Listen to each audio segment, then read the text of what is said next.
কেমন হয় যদি আমরা এমন একটি লাইট তৈরি করি যে লাইটটি ইলেকট্রিসিটি বা কারেন্ট চলে যাওয়ার সাথে সাথে লাইটটি অন হয়ে যাবে এবং কারেন্ট বা ইলেকট্রিসিটি আসা মাত্রই আমাদের লাইটটি অফ হয়ে যাবে।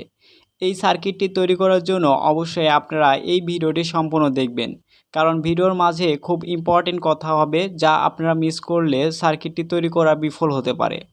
চলুন ভিডিওটি শুরু করার আগে আপনাদের কাছে ছোট্ট একটা রিকোয়েস্ট, যারা এখন পর্যন্ত এই ছোট্ট চ্যানেলটাকে সাবস্ক্রাইব করেননি প্লিজ চ্যানেলটাকে সাবস্ক্রাইব করে আমার পাশেই থাকবেন। চলুন ভিডিওটি শুরু করা যাক। ভিডিওটি শুরু করার আগে আমরা দেখে নেব এই সার্কিটটা কিভাবে মূলত কাজ করে। সার্কিটে আমরা 220 ভোল্ট সাপ্লাই দেওয়ার জন্য একটি এসি কম্বাইন বোর্ড নিয়ে নেব এবং একটি 5 ভোল্ট চার্জার নিয়ে নেব, যা মূলত মোবাইল চার্জার বা অন্য কোনো 5 ভোল্ট সোর্স হলেই যথেষ্ট। এবং আমাদের ডিসি লাইট তৈরি করার জন্য একটি ব্যাটারির প্রয়োজন হবে। আমি এখানে লিথিয়াম আয়ন 3.7 ভোল্টের একটি ব্যাটারি নিয়ে নিচ্ছি। একটি অটো চেঞ্জিং সার্কিট প্রয়োজন হবে, যে সার্কিটটি আমরা মূলত আজকে তৈরি করব। এবং লাইট হিসেবে আমরা এখানে এসএমডি টাইপ এর এলইডি লাইট ইউজ করব। লাইট এবং ব্লগের সাথে ঠিক এভাবে আমরা সংযোগ স্থাপন করে নেব। এখন একটু মনোযোগ সহকারে খেয়াল করুন। এখানে একটি সুইচ ব্যবহার করা হয়েছে। এই সুইচ দ্বারা বোঝানো হচ্ছে যে কখন ইলেকট্রিসিটি আসবে এবং কখন ইলেকট্রিসিটি চলে যাবে। যখন এই সুইচটিকে আমরা অফ করে রাখবো ঠিক এভাবে, তখন এই সার্কিটটি বুঝতে পারবে যে ইলেকট্রিসিটি নেই বা কারেন্ট নেই। যখন সুইচটি আমরা অন করে দেব তখন এই সার্কিটটি বুঝতে পারবে যে ইলেকট্রিসিটি আসছে, যার ফলে ওই অনুসারে আমাদের এই লাইটটাকে অন অফ করবে। চলুন দেখা যাক। এখন আমাদের এই সুইচটি অন অবস্থায় আছে, যার ফলে সার্কিটটি দেখুন লাইটটাকে অফ করে রাখছে।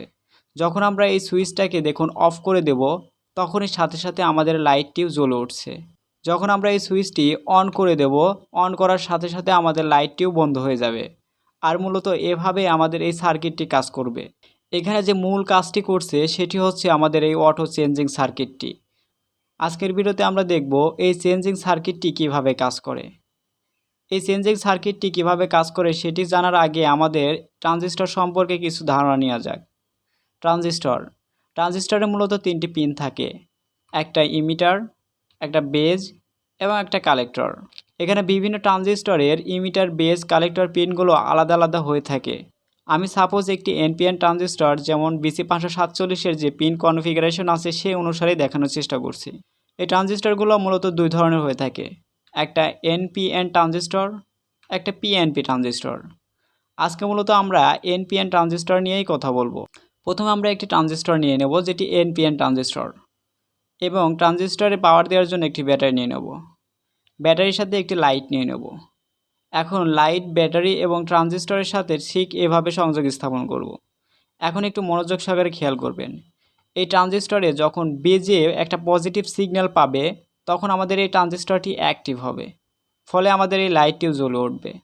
যখন আমাদের এই বেজে যখন নেগেটিভ ভোল্টেজ অথবা 0 ভোল্টেজ থাকবে তখন আমাদের এই ট্রানজিস্টরটি অফ অবস্থায় থাকবে, যার ফলে আমাদের ইমিটার এবং কালেক্টর দিয়ে কোনো কারেন্ট প্রবাহ হবে না, যার জন্য আমাদের এই লাইটটিও অফ থাকবে। চলুন দেখা যাক এই ট্রানজিস্টরের বেজে সর্বনিম্ন কত ভোল্ট দেওয়া যায় এবং সর্বোচ্চ কত ভোল্ট দেওয়া যায় সেটি দেখে নেওয়া যাক। যদি এই ট্রানজিস্টরটি সিলিকন পদার্থ দিয়ে তৈরি করা হয় তাহলে বেজে পজিটিভ 0.7 ভোল্ট থেকে 5 ভোল্ট এর মাঝামাঝি যে কোনো একটা ভোল্টেজ যদি আসে তাহলে আমাদের এই ট্রানজিস্টরটি অন হয়ে যাবে। আবার যদি এই ট্রানজিস্টরটি জার্মেনিয়ামের তৈরি করা হয় তাহলে বেজে 0.3 ভোল্ট থেকে 5 ভোল্ট পজিটিভ যে কোনো একটা ভোল্টেজ আসা মাত্রই ট্রানজিস্টরটি অন হয়ে যাবে, ফলে আমাদের লাইটটি অন হয়ে যাবে। চলুন দেখে নেওয়া যাক। সাপোজ আমি এখানে দেখুন 3.7 ভোল্টের একটা ব্যাটারি পজিটিভ থেকে 10 কিলো ওহমস রেজিস্ট্যান্স দিয়ে এবং একটা সুইচ দিয়ে বেজে ট্রিগার দিয়েছি। যখন আমাদের এই সুইচটি অন হবে তখন আমাদের এই রেজিস্ট্যান্সের মাধ্যমে কিছু একটা কারেন্ট আসবে যা বেজকে ট্রিগার করবে পজিটিভ হিসেবে। যখন আমরা এই সুইচটাকে অন করে দেব তখন আমাদের এই বেজে 2 ভোল্টেজের কাছাকাছি একটা ভোল্টেজ গিয়ে আমাদের ট্রানজিস্টরের বেজে ট্রিগার দিবে, ফলে এই ট্রানজিস্টরের ইমিটার থেকে কালেক্টরে কারেন্ট প্রবাহ হবে এবং এই লাইটটি জ্বলে উঠবে। যখন আমাদের সুইচটিকে অফ করে দেব তখন কোনো ভোল্টেজ যাবে না বেজে, যার ফলে আমাদের এই লাইটটিও অফ থাকবে এবং ট্রানজিস্টরটিও অফ পজিশনে থাকবে। এভাবে আমরা ভোল্টেজ দেওয়া এবং না দেওয়ার ফলে আমাদের এই ট্রানজিস্টরকে সুইচ হিসাবে ব্যবহার করতে পারছি। এখন একটা বিষয় খেয়াল করুন, যখন কারেন্ট আসবে তখন এই সার্কিটটাকে বলে দিতে হবে যে কারেন্ট আসছে, এবং যখন কারেন্ট চলে যাবে তখন এখানে একটা কমান্ড পাঠাতে হবে যে কারেন্ট চলে গেছে। যার জন্য আমাদের এখন প্রয়োজন হবে 220 ভোল্ট এসি কম্বাইন্ড বোর্ড এবং একটি পাওয়ার সাপ্লাই। পাওয়ার সাপ্লাই সরাসরি আমরা এভাবে সংযোগ স্থাপন করে দেব। এখানে একটি সুইচ ব্যবহার করা হয়েছে। সুইচটি অন থাকলে কারেন্ট আছে বোঝাবে এবং সুইচটি অফ থাকলে কারেন্ট চলে গেছে বোঝাবে। এবং আমাদের এই 5 ভোল্ট চার্জারের আউটপুটটি আমরা ঠিক এভাবে সংযোগ স্থাপন করে নেব। এখানে একটু ভালো করে খেয়াল করুন। এখানে 5 ভোল্ট চার্জার থেকে যে আউটপুট ভোল্টেজ নেগেটিভ ভোল্টেজটা পাচ্ছি সেটি একটি 1 কিলো ওহমস রেজিস্ট্যান্সের মাধ্যমে সরাসরি বেজে দেওয়া হয়েছে এবং চার্জারের পজিটিভটি সরাসরি ব্যাটারির পজিটিভের সাথে সংযোগ করে দেওয়া হয়েছে। এখন যদি আমরা দুইটি সুইচকেই ওপেন রাখি তাহলে এই বেজে যে ভোল্টেজ আছে সেটা হচ্ছে 0, কারণ এই পাশ দিয়ে কোনো ভোল্টেজ প্রবাহ হতে পারছে না। আর এই চার্জারটিও এখন 220 ভোল্ট এসি ইনপুট পাচ্ছে না, যার ফলে এই পাশ দিয়েও 0 ভোল্টেজ প্রবাহ হবে। ফলে এই ট্রানজিস্টরটি অফ থাকবে এবং লাইটটিও অফ থাকবে। এখন যদি আমরা এই সুইচটাকে অন করে দিই তাহলে এই ব্যাটারি থেকে পজিটিভ 2 ভোল্ট গিয়ে ট্রানজিস্টরকে ট্রিগার করবে। অপরদিকে এই পাশ দিয়ে কোনো ভোল্টেজ যাচ্ছে না, ফলে এই ট্রানজিস্টরটি অন হয়ে যাবে এবং এই লাইটটিও জ্বলে উঠবে। যখন আমাদের এই পাশে এসি 220 ভোল্টের যে সুইচটি ছিল সেটিকে অন করে দেব, তখন 5 ভোল্ট চার্জারটি পাওয়ার পাবে, যার ফলে আমাদের 5 ভোল্ট চার্জারটি একটা আউটপুট দেবে +5 ভোল্ট ও -5 ভোল্ট। এই -5 ভোল্টে 1 কিলো ওহমস রেজিস্ট্যান্স দিয়ে পার হওয়ার ফলে এখানে 2 ভোল্টের একটা ড্রপ ঘটবে, ফলে রেজিস্ট্যান্সের আউটপুট থেকে আমরা পাবো -3 ভোল্ট। এই -3 ভোল্টটি সরাসরি গিয়ে বেজে ট্রিগার করবে। অপরদিকে দেখতে পাচ্ছি 3.7 ভোল্ট থেকে 10 কিলো ওহমসের মধ্যে দিয়ে আমাদের 2 ভোল্টেজ আউটপুট দিচ্ছে, তাও পজিটিভ ভোল্টেজ। অন্যদিকে 1 কিলো ওহমস রেজিস্ট্যান্স দিয়ে যে কারেন্টটি আসছে সেটি -3 ভোল্টেজ। এখন মূল কথা হলো বেজে কোন ভোল্টেজটি কাজ করবে।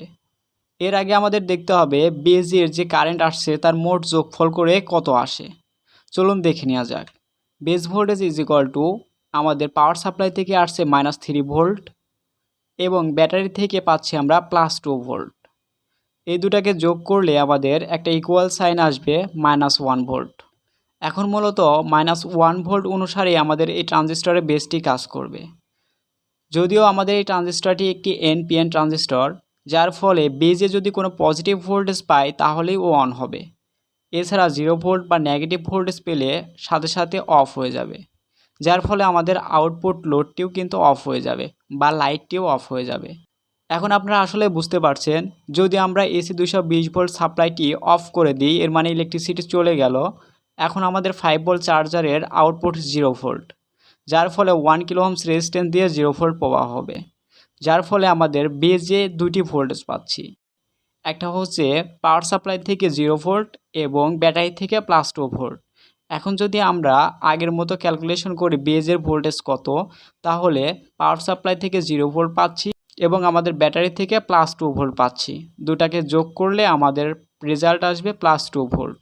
অর্থাৎ আমাদের এই অবস্থায় +2 ভোল্ট হচ্ছে বেজ ভোল্টেজ, যার ফলে +2 ভোল্ট যেহেতু একটি পজিটিভ ভোল্টেজ এবং 0.7 বা 0.3 ভোল্টেজের উপরে, ফলে আমাদের এই ট্রানজিস্টরটি ট্রিগার হয়ে যাবে এবং আমাদের লাইটটি জ্বলে উঠবে।